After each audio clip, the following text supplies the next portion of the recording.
Selamat datang di On Point, podcastnya BKKBN Jawa Tengah yang obrolannya selalu to the point karena kita gak suka basa-basi. Dan spesial hari ini sudah bareng Kak Arida Nuralita, MA Psikolog. Apa kabar Kak? Kabar baik, alhamdulillah. Aduh, kalau bilang kabar baik, alhamdulillah, kadang tuh kayak jawaban basa-basi sesungguhnya. gitu ya? Iya. Tapi kayaknya emang cukup sumringah sih kayaknya. Kayaknya di jalan habis ketemu seseorang ya. Oh ya, banyak sih gitu Oke, kan. banyak sih basa-basi ya. Kalau itu beneran basa-basi kan? Beneran. Ya, hari ini kita bareng Kak Alita. Kak Alita ini salah satu psikolog dan salah satu mitra dari Satya Gatra BKKBN Jawa Tengah, dan terima kasih sudah datang ke studio kami. Mudah-mudahan nyaman di sini ya. Karena katanya siapapun yang duduk di sini itu pasti dia akan merasa hangat. Oh ya. Betul. Oke, sama-sama Kak Dadan. Thank you for having me. Yes, terima kasih. Senang kembali. juga buat para Teman-teman yang ada ratusan. ya yang sedang menyaksikan. Aku dititipin hari ini tuh tentang ini Kak. Jadi gimana sih peran psikolog pada pelayanan Satya Gatra? Gimana nih? Kita mau mulai dari mana nih kalau ngomongin soal itu? Mulai dari mana ya? Mulai dari Satya Gatranya dulu deh Kak Dadan. Memangnya teman-teman yang ada di luaran sana sudah ngerti belum sih sebenarnya sama Satya Aku dapat Gatra? bocoran nih, Kak. Seberapa gaungnya nih Satya Gatra sebenarnya di tengah-tengah masyarakat kita? Iya betul. Jadi kalau aku dapat bocoran nih katanya, jadi sederhananya Satya Gatra ini program dari BKKBN yang spesifik menyediakan ruang konsultasi dan konseling untuk keluarga sejahtera. Sederhananya, simpel itu aja. Kalau Menarik ya? iya, kayak pengen cari simpelnya aja gitu ya. Kalau bahasa deskriptifnya mungkin aku juga nggak begitu. Ya memang kalau mau dibilang simpelnya memang gitu. Satya Gatra itu adalah mungkin unit layanan yang disediakan oleh BKKBN ya. Setauku begitu, Iya. gitu kan. Yang memang layanannya itu menjurus pada konsultasi konseling tentang keluarga, gitu kan.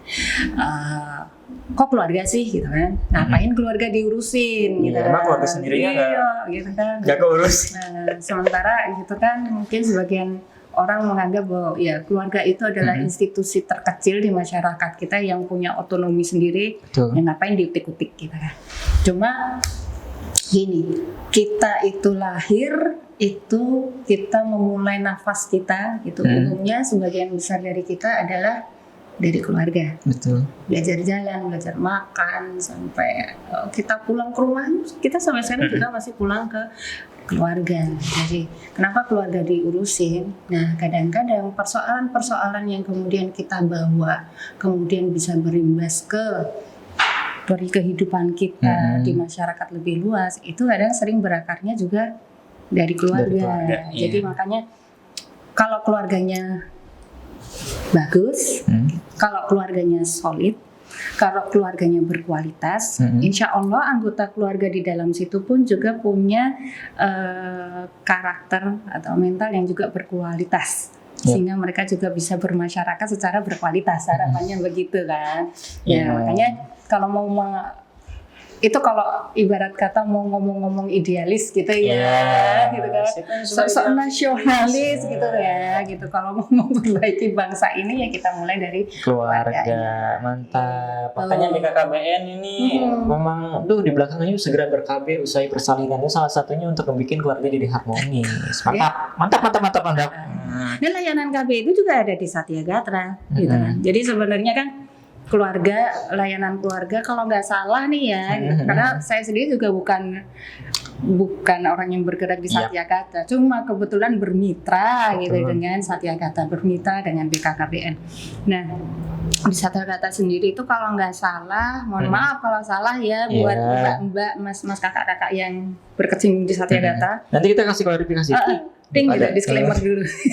Di situ kayaknya ada kayak 7 atau 8 layanan gitu. Salah satunya tentang konsultasi KB, remaja, lansia dan sebagainya, itu dibahas di dalam Satya Gatra itu. Dan berapa lagi. Iya, dan itu yang bikin aku juga menarik buat oh ternyata Satya Gatra nih yang diurus banyak ya gitu kan ya. Cuman kalau kita selami semuanya juga kayaknya itu bisa jadi satu tema obrolan khusus gitu kan ya. Tapi ada satu yang menarik yang buat aku pikir kayaknya ini cocok deh buat pasangan baru, buat mungkin pasangan yang udah lama juga kayak gitu ya. Itu judulnya konsultasi keluarga harmonis. Oh iya. Nah, ada tuh ya. satu tuh ya, konsultasi keluarga harmonis. Satu sisi aku melihat harmonis nih relatif nih. Tapi di situ Satya Gatra bersama psikolog memberikan ruang untuk hal tersebut. Kira-kira gimana nih harmonis nih kita terjemahkan gimana Kak? Oke, kita terjemahkan dulu dengan kata harmonisnya ya. Yep.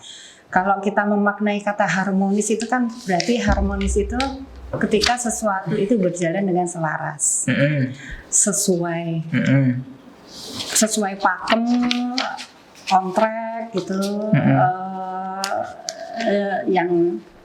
yang sesuai pada apa yang seharusnya ekspektasi gitu. Nah, kenapa tadi kadang-kadang bilang harmonis itu relatif? Ya memang mungkin benar juga, mungkin relatif karena ekspektasi masing-masing orang ketika berkeluarga mungkin juga berbeda-beda ya. Gitu. Tapi intinya, berarti keluarga itu tuh sudah harmonis atau belum? Gitu kan pertanyaannya bersanya kan begitu gitu. Terus kapan aku harus pergi ke Satya Gatra gitu kan untuk memanfaatkan layanan konsultasi keluarga harmonis gitu kan. Iya. Saya sih kalau bagi saya sederhana aja sih memaknai harmonis. Kalau kita bicara tentang keluarga, kita bicara tentang pulang ke rumah. Betul. Pulang ke keluarga. Kita harapannya kan di situ kita bisa istirahat, kita bisa mengekspresikan diri kita dengan bebas gitu. Kita bisa melepaskan semua topeng kita tanpa ada rasa takut, khawatir, aman, nyaman. Iya, itu idealnya. Gitu. Nah, tarik di kata aman dan nyaman gitu kan. Nah, keluarga yang harmonis itu berarti harusnya kondisi keluarga itu selaras gitu kan.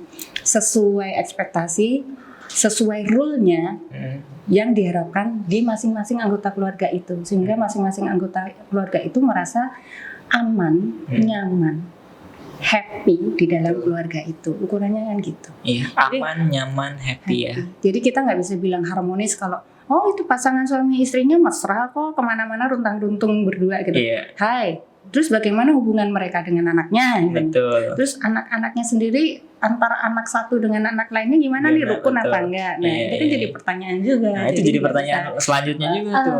Harmonisnya suami dan istri itu kan yang ngerasain si merekanya tuh, bukan orang yang nonton ya. Yang nonton sepersekian detik, wih mesra nih, padahal tuh cuman dan semacamnya. Padahal sebenarnya lagi ada gencatan senjata.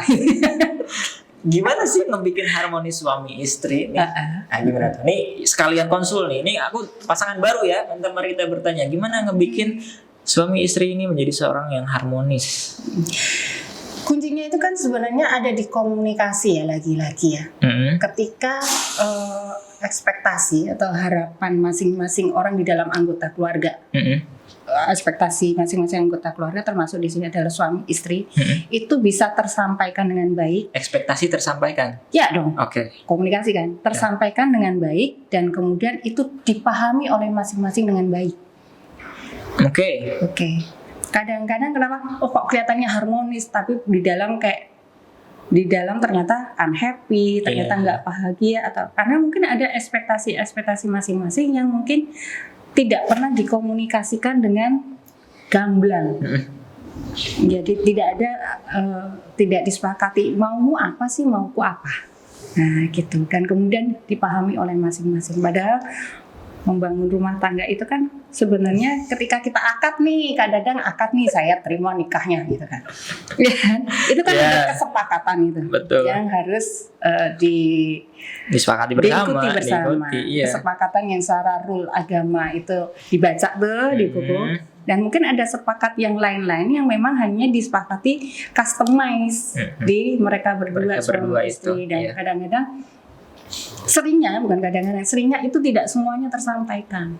Komunikasi berperan di situ agar ekspektasi bisa tersampaikan ya. Betul. Nah, ketika nih sekalian tips komunikasi deh ya, gimana nih biar komunikasinya lebih harmonis gitu ya. Ada laki-laki yang berpikir saya harus menghargai perempuan, tidak memberikan paksaan, memberikan ruang sehingga perempuan bisa merasa bebas, nyaman dan semacamnya. Tapi dia mengorbankan ekspektasi dari dunia ideal yang dia bawa di pernikahan itu. How? Gimana tuh? Makanya itu kan harus dikomunikasikan. Mana yang cocok buat. Jadi sama kayak kalau kita pacaran gitu kan, kita juga saling mencocokkan, menyesuaikan diri masing-masing. Mungkin ada ekspektasi gitu yang bisa, kayaknya kamu bisa deh memenuhi, atau ada yang mungkin tidak bisa memenuhi, ya nggak perlu dipaksakan, tetapi itu bisa dibicarakan gitu. Ya, kuncinya adalah komunikasi. Jadi kalian harus komunikasi. Nah, komunikasinya gimana? Diam-diaman, silent treatment enggak dong. Kayak misalnya sebenarnya good sih ketika, yang aku setuju sih waktu Kak Dadang tadi bilang misalnya suami ingin menghormati, menghargai istrinya dengan membiarkan gitu kan. Tapi membiarkan dalam konteks yang bagaimana dulu. Ada sebenarnya it's okay, istri punya ekspektasi, suami juga punya ekspektasi. Karena kalau kita bicara tentang pernikahan ya, apapun itu, agama apapun itu kan pasti mengajarkan di situ bahwa di sini laki-laki itu punya peran sebagai kepala keluarga. Betul. Kita yang di Muslim itu suami itu imam gitu ya. Artinya boleh banget sebenarnya si suami ini tetap menyampaikan apa yang menjadi ekspektasi dari dirinya, misalnya oke, kamu bebas, tapi bebas yang bagaimana, berukur. Kemudian yang namanya membangun sebuah keluarga bersama-sama itu kan sebenarnya sama dengan kita membuat atau membangun organisasi kecil ya.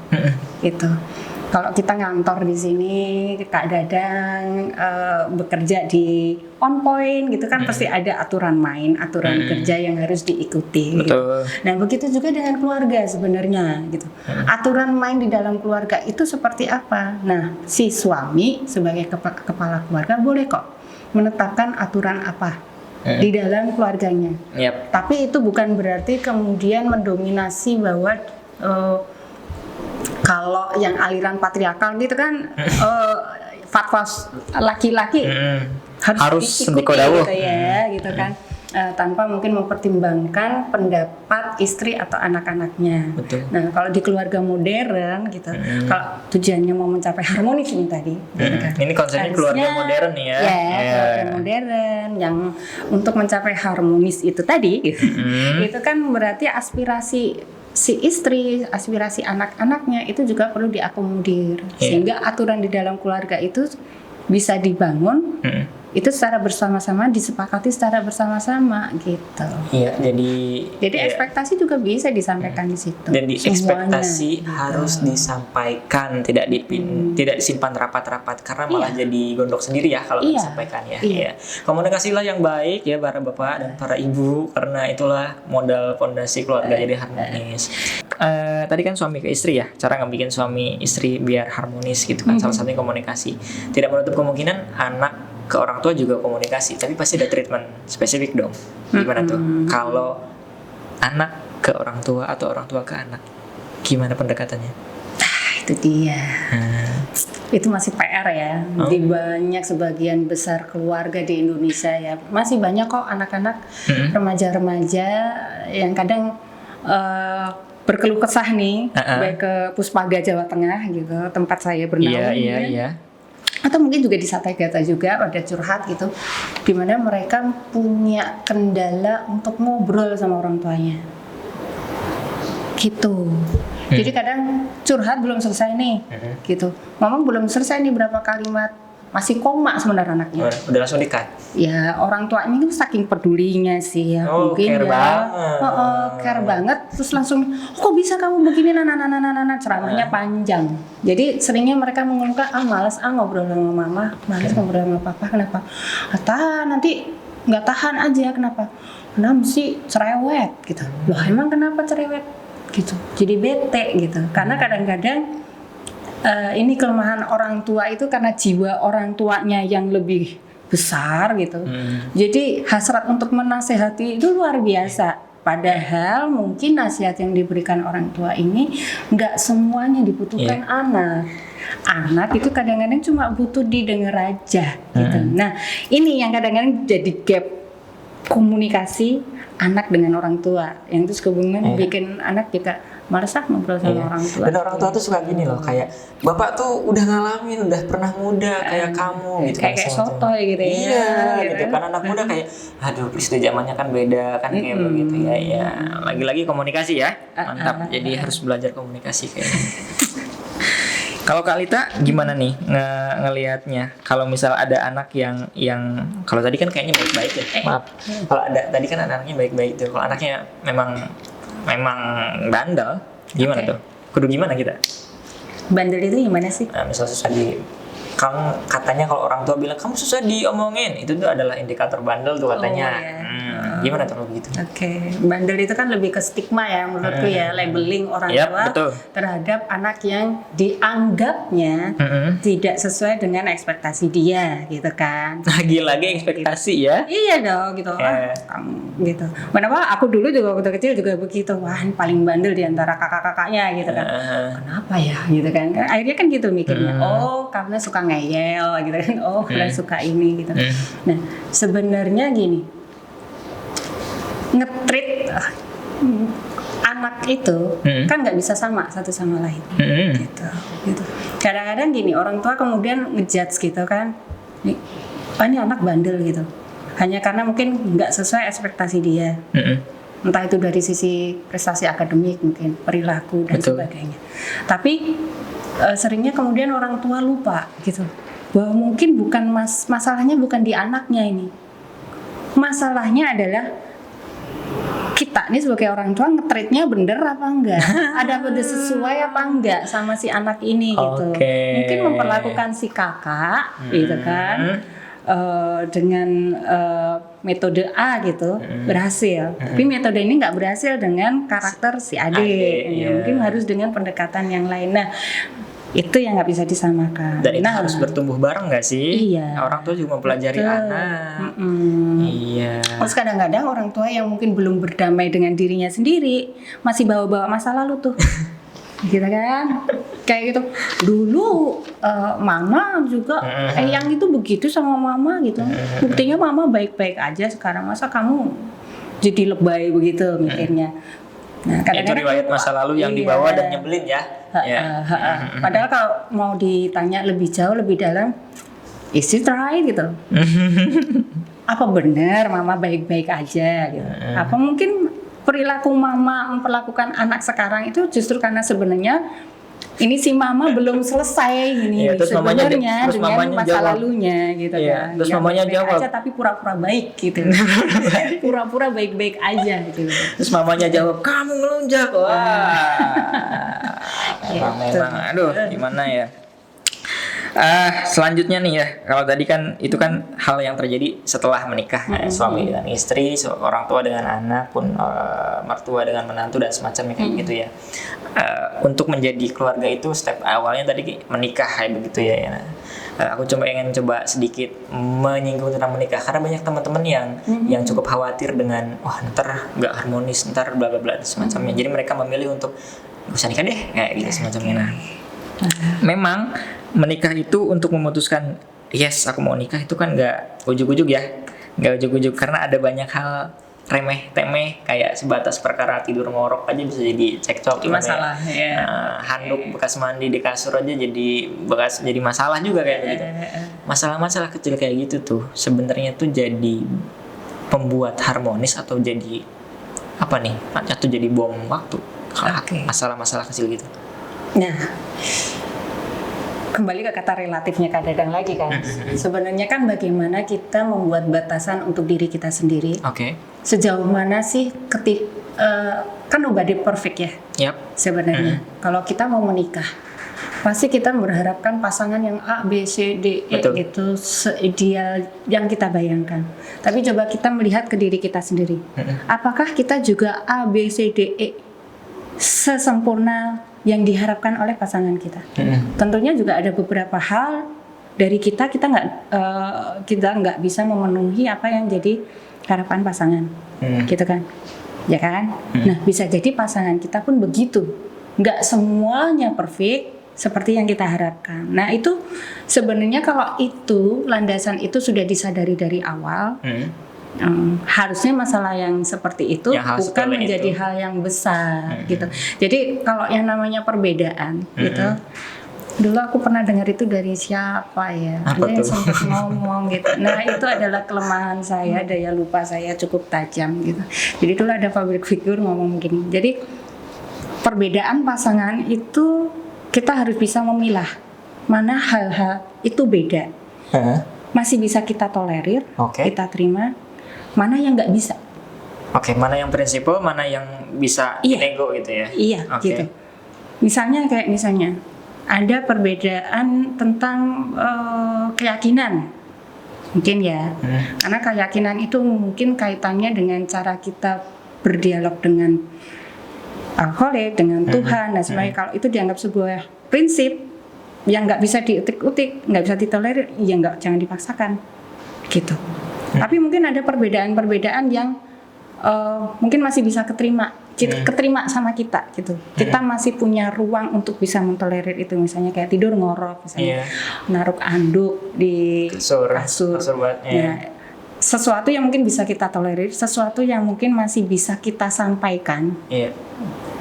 Kayak anduknya, aku lebih suka anduknya ditaruh di sana dong, nggak di situ, gimana? Itu kan sesuatu yang masih bisa diperbaiki, ditolerir, ya disampaikan saja, dikomunikasikan. Betul, gitu sebenarnya. Ingat itu. Atau kemudian kalau ngorok itu kan masalah, biasanya ada masalah medis di situ. Iya, ada kesehatan juga ya. Oke, bisa nggak sih disolusi dengan konsultasi secara medis? Atau kalau enggak, misalnya ya udahlah ya. Iya, oke. Berarti kuncinya adalah dikomunikasikan. Menikah itu semua ingin satu kali seumur hidup ya, nggak ada yang pengen beberapa kali. Artinya dalam proses pernikahan pun inginnya semuanya ya nyaman, enak, aman dan semacamnya kayak begitu.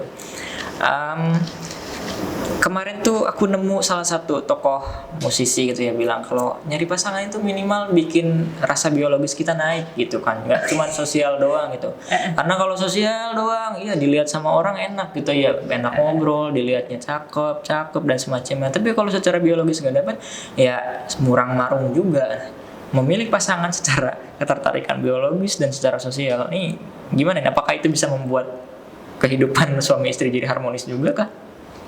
Secara sosial tuh maksudnya enak diajak ngobrol, enak diajak jalan. Kalau biologis ya berarti hubungan suami istrinya enak, semacam kayak begitu.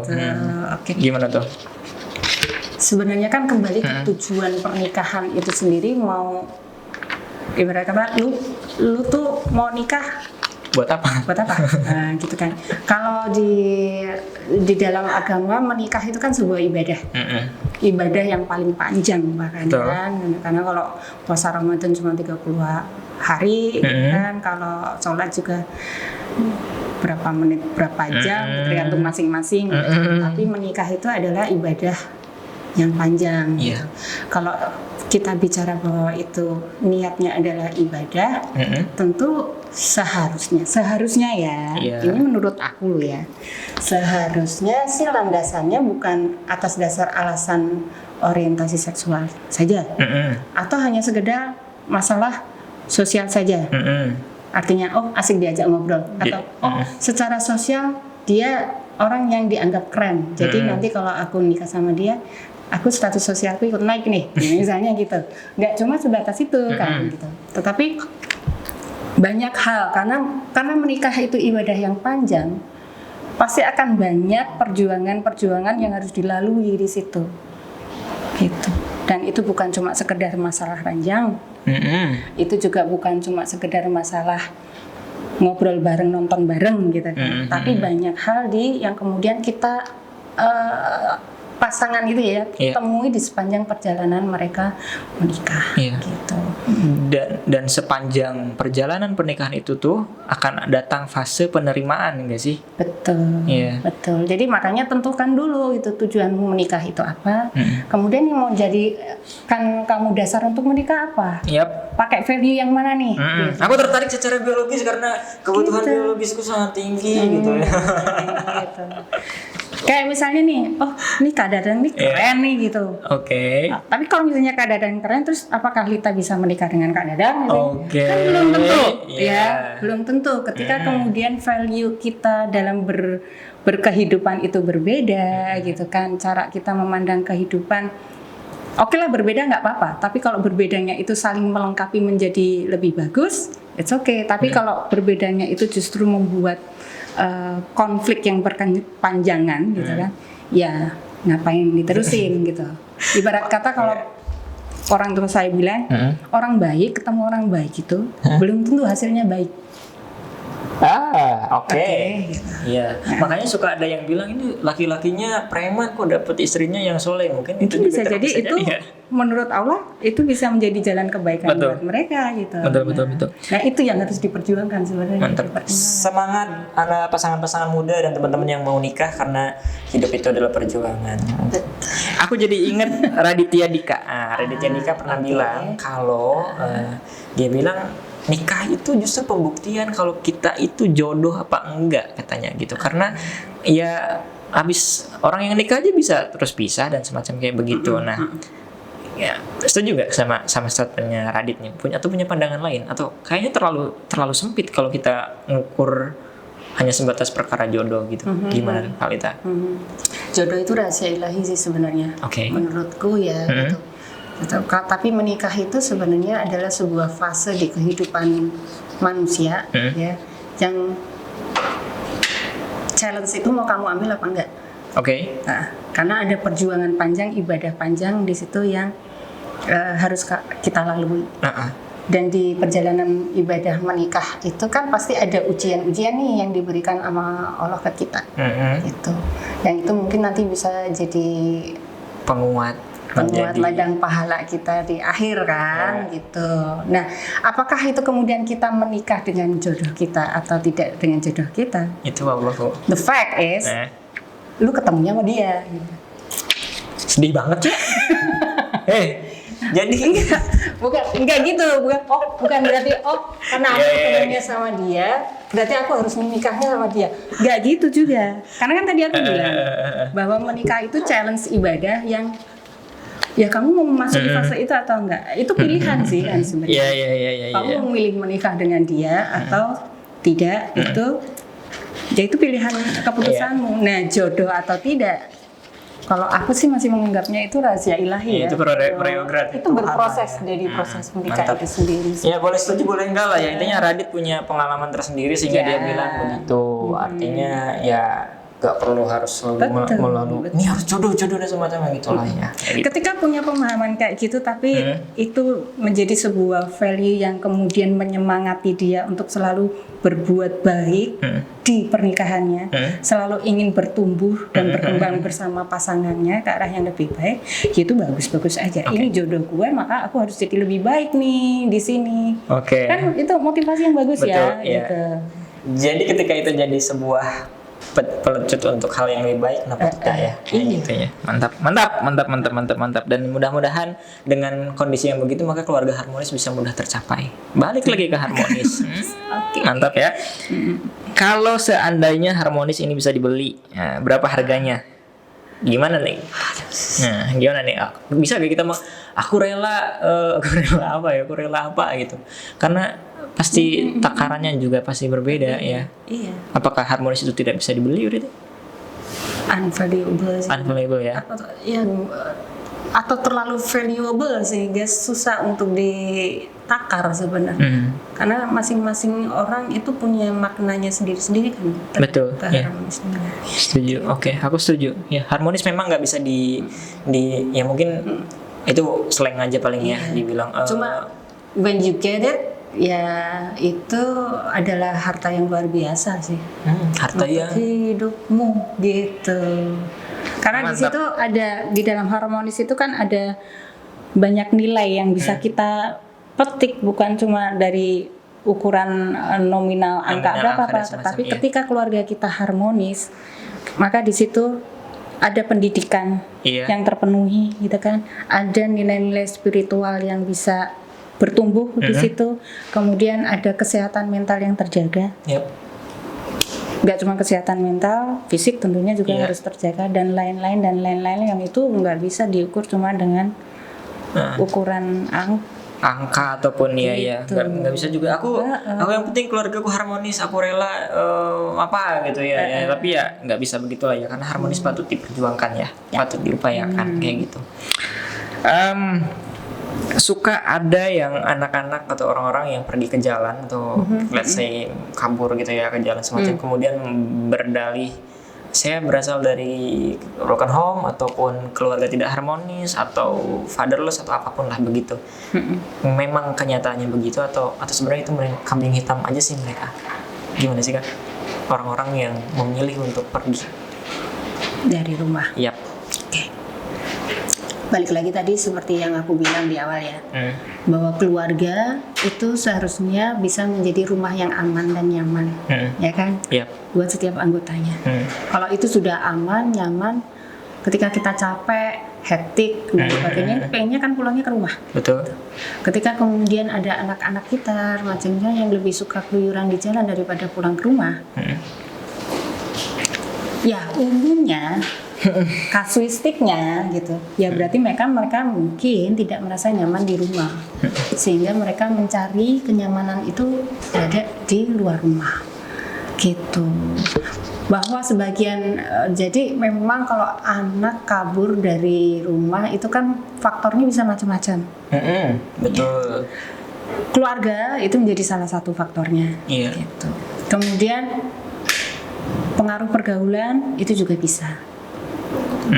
Pengaruh pergaulan, keliru pilih teman dan sebagainya itu juga bisa membuat anak juga kelayapan nggak jelas, salah pilih kegiatan. Betul. Cuma salah pergaulan, salah pilih kegiatan, aktivitas dan sebagainya itu sebenarnya kan bisa di barrier ya. Kalau Kualitas keluarganya bagus. Yep. Ayo semangat pejuang keluarganya di Jadi memang kuncinya harus di keluarganya harus harus dioptimalin. makanya ketika ada masalah di anak remaja kita gitu, memang kuncinya pasti kita akan nembaknya intervensinya keluarga dulu nih, karena kita berharapnya keluarga itu menjadi garda utama untuk bisa merengkuh kembali anak-anak kita, remaja-remaja kita. Dibenerinya keluarga, anak-anak kita itu kan sebenarnya uplek-upleknya kalau orang Jawa bilang itu kan kegiatannya di mana sih? Rumah, sekolah, tempat les mungkin ya. Dan aktivitas lain yang terbesar kan yang memang di rumah sama sekolah. Betul. Ya intervensi ya rumah, sekolah sama lingkungan rumah itu mungkin kalau ada karang taruna dan sebagainya. Nah itu intervensi di situ yang memang harus kita bisa masuk lah ya concernnya. Sekilas kayaknya bisa dilakuin ya, dan kupikir juga itu sudah berlangsung ya di lapangan, dan mudah-mudahan kasus-kasus orang anak-anak ataupun yang mencoba untuk keluar dengan latar belakang yang tadi itu bisa dicegah dengan keluarga yang baik dan semacamnya kayak begitu. Kalita, memang kalau ngomongin harmonis kayaknya ya begitulah sikonnya ya. Ada relatif, ada ekspektasi dari pasangan, ekspektasi pernikahan kayak begitu. Kalau misalnya kita bicara hal-hal yang mempengaruhi keharmonisan itu rusak gitu ya, kadang kan nggak sengaja ya ada posesif dari pasangan gitu ya, posesif dari pasangan, perkara hal biasa menjadi tidak biasa gitu kan ya. Banyak gitu. Gimana tuh buat yang kayak begitu, kita bisa ngapain kepada mereka, karena inner realnya itu mengganggu. Yang misalnya 1, 2, 3 itu ya, nah si yang kedua ini pasangannya tuh posesif nih, tapi kita kerja sama nih orang nih, kita harus butuh cepet, tapi sikonnya ini hasil mengganggu dong secara. Ini kudu gimana tuh kalau begitu? Posesif gimana dulu? Jadi case-nya ini adalah dari si nomor 2 ini si perempuan nih. Suaminya ini tipikal yang posesif yang gak boleh berangkat sama si ini gitu kan ya. Si perempuan ini berkarir. Jadi let's say ini rekan kerja begitulah ya gitu kan ya si cewek ini. Jadi ketika boleh berangkat sama si itu, kalau misal ada penugasan harus video call dan semacamnya, alhasil yang harusnya bisa lari tim tersebut menjadi nah itu sebagai orang yang terdampak, bukan si korban atau pelaku sananya ya, tapi orang yang terdampaknya ini kita harus ngapain nih kalau begitu? Kita lepas saja orang tersebut atau kita coba tetap ayo itu gimana? Lepas aja gitu, udah deh nggak usah jadi Paling gampang gitu gitu ya. ya sih. Tapi kok Iya kan? gimana ya gitu kan. Tetap humanis manusiawi. Oke. Ya itu memang susah juga ya. Itu yang kadang-kadang ada sih yang pernah sering mengalami hal-hal kayak gitu ya. Sebenarnya ini kan kembali ke value ketika mereka berangkat berumah tangga. Oke. Ketika budaya yang dia bawa itu masih budaya patriarkal gitu kan gitu. Jadi istri pokoknya harus ngikut Suami. apa kata suami gitu kan. Apa-apa harus pamit. Iya sih. Basically, Memang betul, iya pamit. Tapi seberapa harus dikekang. Nah, kembali lagi yang tadi suami menghargai istri bebas terukurnya yang seperti apa nih? Ketika istrinya memang pergi keluarnya itu adalah untuk hal yang baik, bekerja dan sebagainya, memang seharusnya tidak perlu dikekang yang tidak perlu gitu kan. Artinya si suami seharusnya juga perlu untuk punya mental ya yang siap gitu. Konsekuensi saya punya istri yang bekerja. Ya pasti aku akan menghadapi bahwa istri saya akan berinteraksi dengan orang-orang yang seperti di luar itu sana dan seperti itu yang mungkin juga akan bergaul dengan lawan jenis gitu. Nah kalau memang kayak gitu dibikin dibawa baper, dibawa emosi, yang capek siapa sih sebenarnya? Mereka berdua kan gitu. Walaupun sebenarnya nggak ada apa-apa tapi diada-adain gitu, kayak ada apa-apa terus. Itu kan sebenarnya masalah mindset yang ada di kepala mereka. Gitu. Jadi kalau kita membangun keluarga, menikah, itu kan yang terpenting kan bukan cuma sekedar aku cinta kamu, kamu cinta aku, yuk kita nikah, gitu kan enggak ya? Enggak gitu kan? Enggak atau gitu yang tadi ya, yang penting atau yang penting aku tertarik gitu. Itu enggak gitu juga kan. Tapi justru ketika kita membangun pernikahan itu yang terpenting adalah selain ada cinta itu tadi, yang terpenting adalah di situ perlu ada trust. Betul. Dan respect. Gitu. How to build it? Gimana cara bangun itu? Kadang-kadang orang menikah cuma yang penting aku cinta gitu kan, lupa untuk membangun trust dan respectnya. Karena nggak ada trust, nggak ada respect, bawaannya cemburu. Semua yang dilakukan pasangannya curiga, karena nggak ada trust. Nggak ada trust, Nggak ada respect, nggak ada menghargai. Oh, aku menghormati kamu, aku menghargai kamu sebagai perempuan yang berkarir. Gitu. Sehingga keputusanmu berkarir aku hormati, lakukan. Apa yang menurut kamu baik, aku trust. Nah, ini nggak ada dua ini. Maka kemudian akhirnya mereka saling memantau, bahkan memantau hal-hal yang nggak penting gitu, yang bikin kita jadi capek deh, gitu kan. Kayak misalnya kalau kamu ngobrol sama rekan kerjamu yang lawan jenis, itu kadang-kadang bukan cuma suami ke yang istrinya ya, kadang istri gitu belum ngalamin ya. jangan suaminya gitu. Suaminya ngobrol sama rekan kerjanya yang perempuan itu harus di screenshot, dilaporin ke istrinya. Capek nggak sih? Iya, capek sekali. Apalagi kalau ada tuh yang di duplikat gitu screennya Iya, kayak gitu. Kan kalau misalnya sudah ada trust, sudah ada respect, ngapain? Setuju. Ngapain? Setuju. Kalau kita percaya bahwa pasangan kita bisa menjaga dirinya. Kalau kita percaya bahwa pasangan kita menghormati lembaga pernikahan yang sudah dibangun bersama-sama. Setuju. Harusnya nggak perlu yang mantannya segitunya gitu. Betul. Nah, untuk apa kalian menikah kalau harus dimata-matain sebegitunya? Nah, beli burung aja kalau begitu mah ya. Dikandangin gitu kan. Nah, gitu kayak gitu itu kan kadang-kadang mindset kan. Ada juga kadang-kadang mindset, loh aku kayak gitu bukan karena memata-matai, aku begitu karena perhatian gitu. Yakin? Seharusnya kan perhatian yang diberikan pasangan itu membuat pasangan kita bahagia kan? Betul, bukan merasa terintimidasi. Ya, membuat pasangan kita bahagia, membuat pasangan kita menjadi lebih merasa dihargai, nyaman, happy gitu. Tapi ketika itu tidak ada efeknya, ya apakah itu bisa dibilang sebagai bentuk perhatian? Nah, itu yang sebenarnya hal-hal seperti itu yang perlu dikoreksi di dalam hubungan suami dan istri. Nah, itu perannya Puspaga. Kok Puspaga? Iya benar, peran Puspaga juga, peran Satyagatra juga gitu. Kelepasan ini lagi di KBN ya. Tapi saya orang Puspaga loh. kita bermitra, jadi kita bisa saling support, Di saling situ dukung. sebenarnya peran Puspaga, peran Satyagatra yang untuk bisa membantu keluarga-keluarga seperti ini supaya punya pencerahan yang baru nih, bagaimana membangun keluarga yang sehat, membangun hubungan yang sehat di dalam keluarga. Iya, aku pikir ada hal yang harus banget digarisbawahi bahwa di bangun keluarga harmonis ini komunikasi yang pertama, dan trust dan respect itu emang nggak bisa dinego nih. Karena kalau misalnya kita married nih, nikah tapi nggak punya trust, nggak punya respect, ya kayaknya nggak nyaman juga ya. Ini kita butuh closing statement dari Kak Lita. Kayaknya 1-2 kalimat yang tegas banget buat teman-teman bahwa keluarga harmonis ini sesuatu yang patut kita perjuangin, Kak. Punya nggak, Kak? Oh iya. Jadi berkeluarga itu sebenarnya gini. Menikah itu adalah perjuangan. Ya, di dalam perjuangan itu pasti ada ujian, gitu.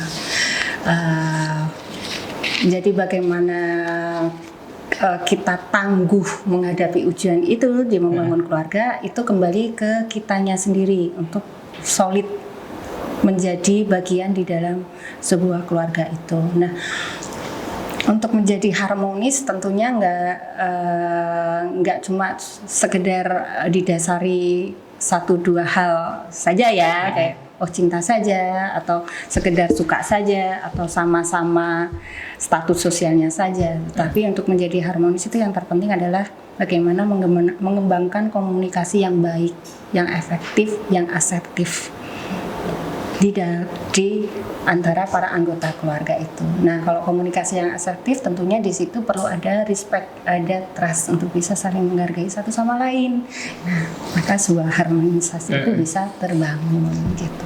Respect itu nggak cuma antar pasangan, tetapi juga bagaimana orang tua respect terhadap pikiran dan aspirasi anak-anak. Ketika orang tua memberikan contoh respect dan trust itu ke anak-anaknya, anak-anaknya itu insya Allah juga akan punya respect dan trust ke orang tua.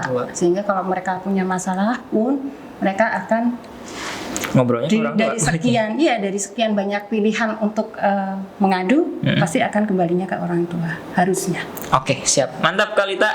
Jadi semangat teman-teman yang berjuang untuk keluarga harmonis di luar, di dalam, di semuanya, semangat ya. Dan ingat selalu ada ruang buat kita bercerita. Di BKKBN kita punya Satyagatra, terus ada juga Puspaga. Jadi itu ruang-ruang yang bisa pakai buat kita memulai cerita tentang apa yang terjadi di keluarga atau apapun yang sedang dirasakan perihal hal tersebut.